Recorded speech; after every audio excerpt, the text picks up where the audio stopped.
welcome to another exciting episode of the OKR Q&A Podcast, also known as the OKR Corral, where OKRs rule. I'm your host, Tim Meinhardt, CEO of Atruity, an OKR consultancy headquartered in our nation's capital. Today, I am thrilled to interview Vito Butta. Vito is a senior-level human resources executive with over 2 decades of experience as an HR leader. I've had the pleasure of working with Vito over the last 8 months, and we're going to have a blast with this interview today. Everyone, please welcome Vito Butta. Well, Vito, thanks for joining us today. And for the audience, from an introduction perspective, take a minute or so and tell us a little bit about yourself, what you do, and who do you work for?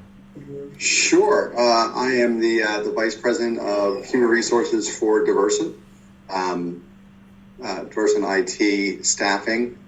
Been with them for 4 years now, and been in human resources for, I would say, 22 years it's been. Fantastic. So tell us a little bit about your initial impressions of objectives and key results, Vito.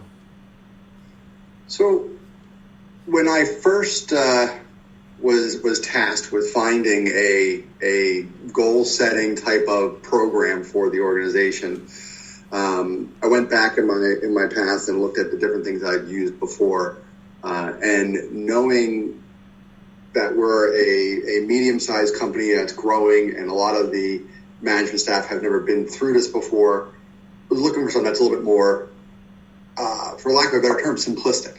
It's easy to use. A lot of the others initiatives that I've used in the past were a lot more intense, black and white. There's no leeway with it. So when I came across objectives and key results, watching the videos, reading the books, I found that this is an ideal match for our organization, especially at this stage, and it's something that can grow with us as we continue to grow. Terrific. So walk me through a little bit what you thought or believe or actually experienced the biggest challenges in actually getting started with objectives and key results. Well, with any initiative, it's the buy-in, right? A lot of times when initiatives are brought down, either by myself or senior leaders, it's okay. What's the soup of the day? It doesn't last. This will last for a quarter or 2 quarters, and we'll get on to something else. And when you do that, especially if you do it frequently, you lose. You don't have an audience. They don't buy in. Correct. Right. So the buy-in is always the big piece. That's the hurdle.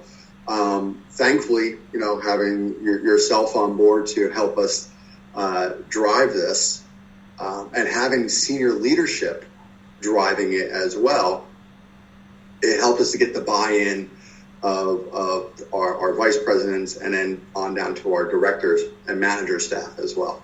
Yeah, absolutely. And I think buy-in is a huge issue. And when you do get started, it's you never get that second chance to make a good first impression.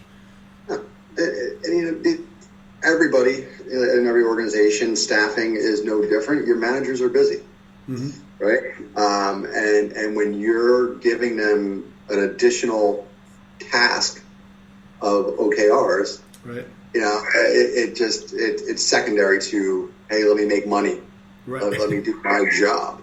Sure. So the good thing about OKRs is it doesn't seem like a task. Yeah. It's truly, they're measuring what matters, and it's a tie-in to their business. So it doesn't look like anything. For sure, and I mean, everybody experiences this. It begins to work on a part of the brain that you haven't used in quite a while, and you start thinking about things. Well, especially in my role in human resources, we're big firemen, right? Sure. We put it's what you do on a daily basis. You're constantly putting out fires, and with something like OKR, and I work with my staff on it. They utilize it as well.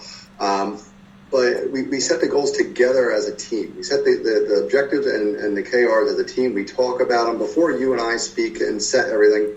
I'm speaking with them and going over it. Sure. What should we be looking at? And that's how they're set for us. And no matter how many fire drills we get, because we still get them, we still have the OKRs there in the background or even in the forefront, driving the business as we go forward and contributing to the corporate objectives. Sure. So talk to me about like your biggest success so far with the OKR program, in your opinion. Well, I am very pleased with how these managers have embraced it. Yeah, I am too, by the way. I think everyone is really, really, really taking the ball and run with it. I won't say what team, but there was a particular team that I had a concern with actually, completing their Foursquare and doing the work that goes along with the OKRs. I thought there was going to be constant need for reminders, and they've embraced it. There was no need. I mean, maybe once or twice I had to say, hey, make sure you guys fill this out or do it this way. But they've embraced it. And to me, that's a huge accomplishment. And to go from, we had the corporate objectives and key results, 7 managers doing it. Mm-hmm. And now we're over 40 within the span of 3 quarters. Right. To me, that's a huge accomplishment. Yeah, no, it was a nice lift for your organization, and I remember going back even when we redid your mission statement.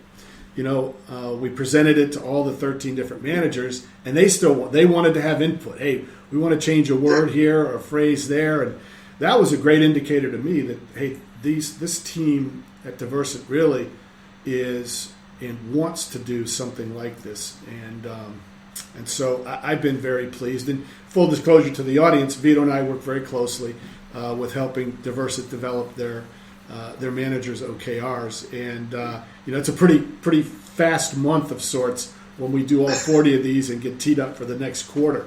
So Vito and I do have a lot of fun doing it. So what advice would you give to any organization that really is considering some type of performance management tool, and maybe what do you think about OKRs? Well, I think that the first step is to really take your time with it. Mm-hmm. You can't just force it down and say, this is what we're doing. Take your time with it, get the feedback and the buy-in, hear what the end users are going to deal with. More often than not, senior leaders, myself, we're too separated from the day-to-day. Right. We haven't done that aspect of the job in a while. We have our own day-to-day, which is completely different. Mm-hmm. So get their feedback from them. Find out how's this going to work with them. And then take it step by step, such as we did with Diversant. We did the senior leaders first, and then we went down a level. I think that was a big thing. And don't extend yourself with the number of key results that you're doing. Yeah. It is measure what matters. If you're measuring everything, you're not going to get anywhere. Right. As you and I have said, you're really managing nothing at that point. All right. So, Vito, last question. What was the one burning question you had about OKRs when we initially got started, and what was the answer that you found? The question is, and it seems like to any one of these systems, is how are the corporate services divisions or the administrative type of divisions, how are they going to contribute to this, especially in a sales-driven type of environment? Yeah.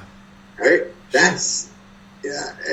And I think me personally, going through this numerous times in different types of programs, that's always been a difficult piece.